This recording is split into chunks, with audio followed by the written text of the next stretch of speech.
maintenant la vie en France, mais dans le temps, c'est en Allemagne. C'est bon, parfait. En fait, il y a une petite histoire, là, Kalestan, ça veut dire. C'est comme Kellerstein, c'est revenu en Kalestan. Kellerstein, ça veut dire tueur de roche. Tueur de roche? OK. Mais je sais. Probablement que mes ancêtres étaient des mineurs, puis des tueurs de roche. C'est souvent les noms de famille, ça venait du métier. Du métier. Super. Ben, tant qu'à parler des origines, on pourrait peut-être passer à c'est quoi un peu ton parcours dans ta vie? Qu'est-ce qui fait qu'aujourd'hui tu diriges MC Organisation? Oui, ben en fait, ça vient. En fait, moi, j'ai fait mes études en graphisme, donc ça n'a aucun lien avec mon entreprise que j'ai en ce moment. C'est sûr que ça m'aide énormément d'avoir fait mes études en graphisme. Mais en fait, peut-être pour faire un petit résumé avant d'expliquer mon parcours, qu'est-ce que MC Organisation, qu'est-ce que je fais finalement, c'est que j'accompagne les femmes à désencombrer leur espace pour être enfin bien chez elles. Souvent, le fait qu'on est très encombré, que c'est en désordre, eh bien, ça nous apporte une lourdeur, une charge mentale, on a moins d'énergie, on est fatigué, ça vient briser nos relations. Donc, il y a plein d'inconvénients finalement, mais souvent, on ne sait pas par où commencer. On a l'impression qu'on est tout seul à vivre ça. Donc, moi, je viens les accompagner là-dedans. Et donc, qu'est-ce qui a fait en sorte que j'ai commencé à faire ça? J'ai fait mes études en graphisme, puis moi, je voulais vraiment, depuis que j'étais au secondaire, que c'était comme ça, je veux faire ma vie être graphiste pour le gouvernement. Ça, c'était vraiment précis. C'était très précis, puis c'est exactement ce que j'ai fait. J'ai fait mes études en graphisme au cégep. J'ai trouvé un emploi pour les publications du Québec. Là, j'étais comme, c'est fait. Génial. Je suis là où je veux, puis je fais ça jusqu'à 60 ans. C'était mon plan de vie. J'étais là, ça y est, c'est fait. Et je suis tombée enceinte. Et je pense qu'il y en a plusieurs mamans qui vont pouvoir se reconnaître, mais on dirait qu'un coup qu'on a des enfants, tout change, notre perspective de la vie change un peu. Et un an après sa naissance, mon jeune garçon, on a déménagé à La Tuque, donc qui est comme à 2 heures. On était dans la région aussi. On est déménagé à La Tuque, qui est comme à 2 heures de route. Et bon, finalement, on connaissait personne là-bas. C'était pour le travail? C'était pour le travail à mon conjoint, ouais. Donc, moi, j'ai décidé que j'allais être à la maison avec mes enfants. Ben, mon enfant, il y en avait juste un dans ce temps-là. Il y en a un autre qui est apparu là-bas, comme ça, par magie. Mais c'est ça. Mais là-bas, je me sentais super seule. J'avais de la misère à me faire des nouveaux amis. Tu sais, souvent, les amis, on les fait au travail. J'en avais pas. À l'école. Mon conjoint, ben, il s'est fait des amis, mais plus des amis célibataires. Donc, j'avais pas vraiment, tu sais, je m'étais dit, bon, il va se faire des amis, je vais être amie avec leur blonde, puis mon cercle d'amis va se grandir comme ça. Et donc, avec le temps, j'ai fait une dépression parce que là, on voyait plus ma famille, on voyait plus nos amis, puis ça allait vraiment pas bien. J'étais super heureuse d'être avec mes enfants, mais là, ça allait plus bien. Et j'ai commencé à faire du développement personnel pour m'en sortir.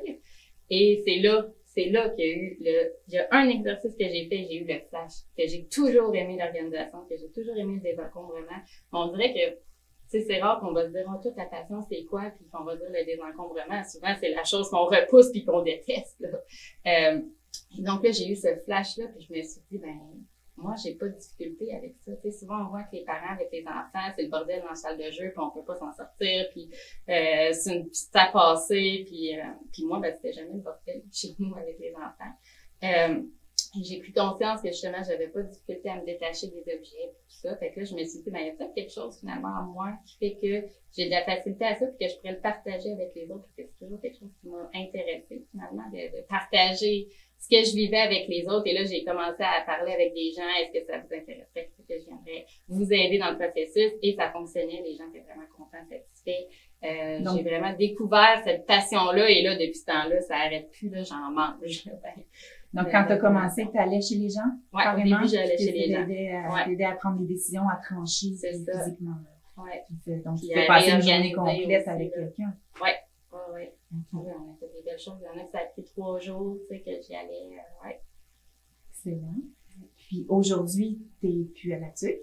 Non, on est revenu dans la région. On disait qu'on allait s'approcher de nos amis et familles. Et bon, on sait, la pandémie est arrivée. Mais donc, j'ai décidé, pas juste en lien avec la pandémie finalement, là, mais de faire mon virement virtuel. C'était déjà amorcé. C'était déjà amorcé, c'est ça. C'était déjà dans mes plans pour pouvoir toucher plus de gens, finalement. Et avec la pandémie, c'est comme venu confirmer que c'était la bonne décision à prendre. Ouais. Excellent. Puis, toi, tu as connu la chambre de commerce avant de revenir, je pense. Oui, oui. J'ai reçu un courriel, tu n'étais pas encore revenu dans la région. Oui, on savait qu'on s'en venait. Je faisais partie de la chambre des commerces à la TUC. Donc là, je me suis dit, je vais regarder, j'aimerais ça me faire connaître ici, j'aimerais ça apprendre à connaître justement d'autres entrepreneurs de la région parce que justement, là, j'étais là-bas, je connais pas grand monde, là, ici, je veux connaître du monde. Déjà que c'est ici que j'ai fait mes études, j'étais allée au secondaire à Donnacona. Mais, c'est ça, donc là, je me suis dit, OK, c'est quoi les places que je peux écrire? OK, la chambre des commerces, OK, super, je vais en faire partie dès que j'arrive, finalement. C'est bon, OK. Ouais. Quel type, Mylène, quel type de travailleuse que tu es, toi? Il y en a qui sont le matin. Toi, tu peux aller dans le sens que tu veux. Là, je ne veux pas diriger ta réponse, mais il y en a qui sont du matin, il y en a qui sont du soir, il y en a qui travaillent 10 heures en ligne puis plus rien le lendemain. Je sais pas, qu'est-ce que ça te fait penser à quoi ces questions-là? En fait, moi, je suis vraiment quelqu'un d'intuitif.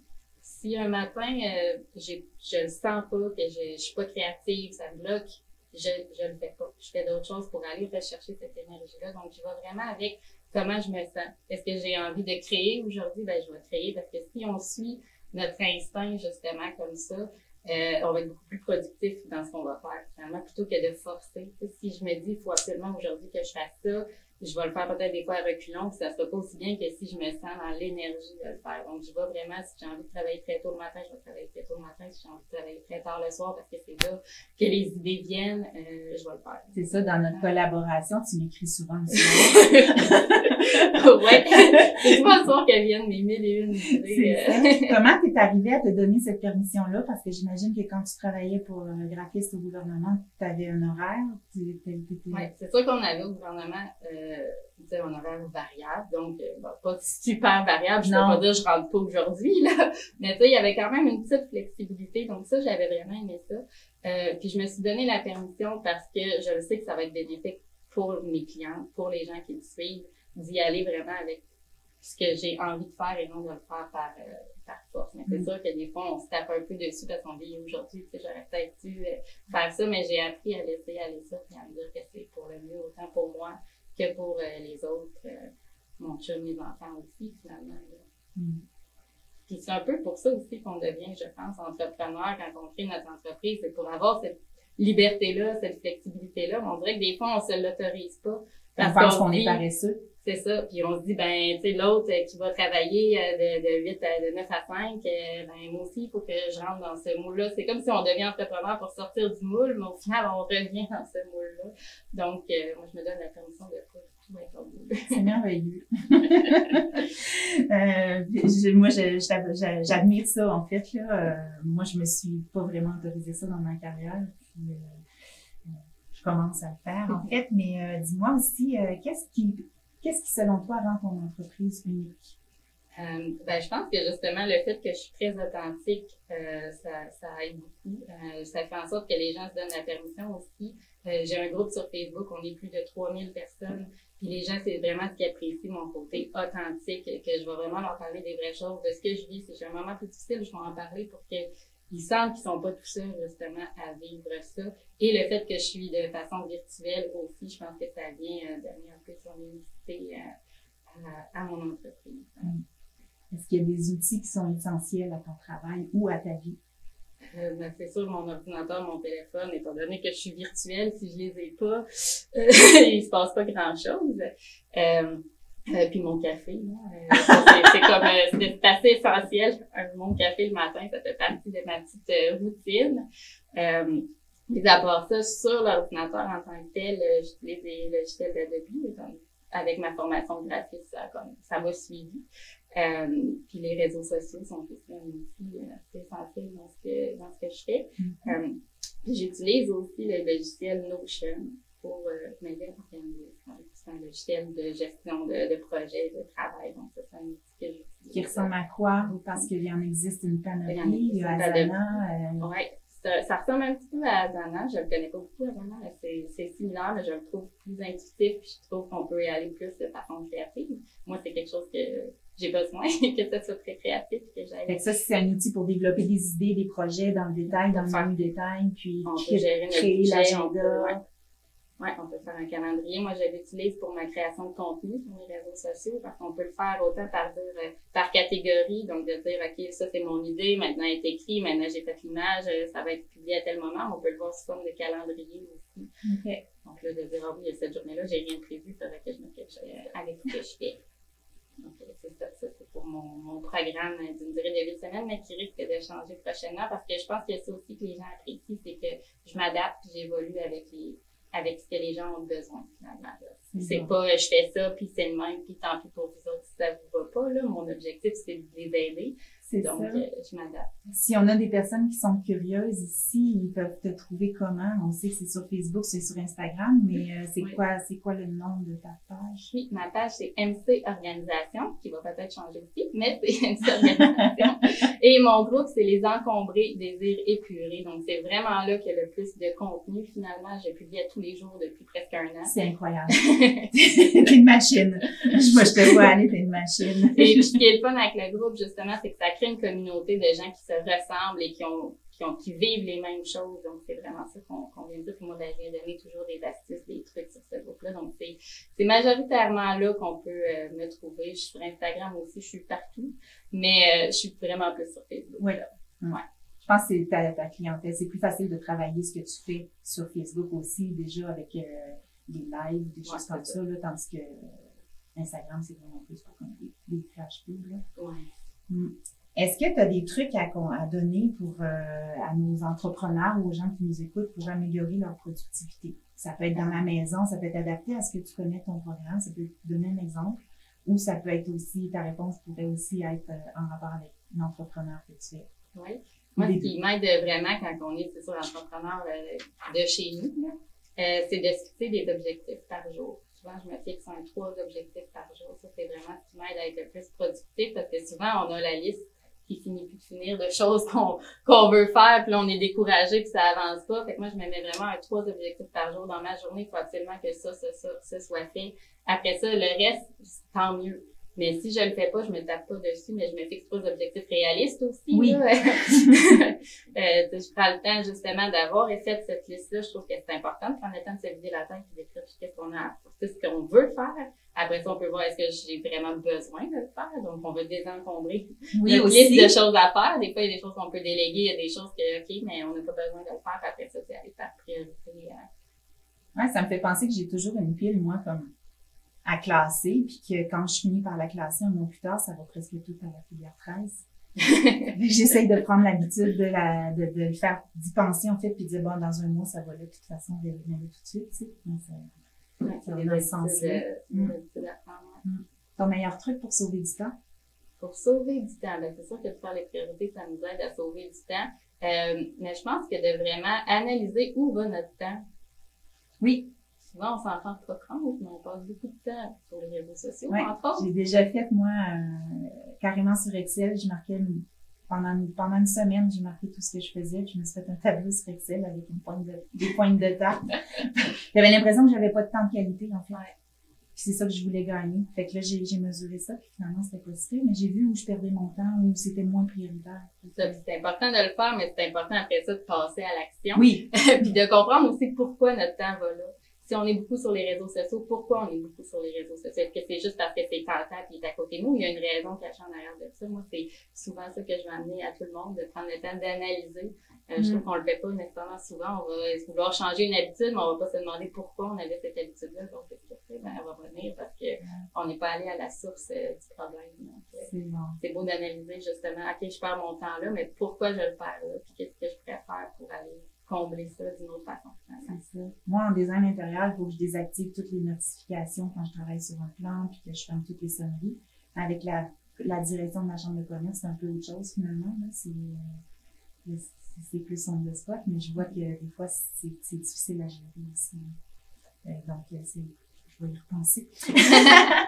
Ensuite, j'aimerais savoir peut-être des grands défis que tu as eus comme entrepreneur et que tu prévois avoir. En fait, je pense que le fait d'être seule, là, que justement, avec la pandémie, des fois, c'est plus difficile de faire des connexions. C'est beau les Zooms, c'est beau de faire de façon virtuelle, mais c'est pas pareil qu'en personne. Donc là, je me rends compte que ça, des fois, c'est un défi pour me motiver, tu sais, d'avoir juste des gens autour qui sont oui, tu sais, OK, on avance, on y va.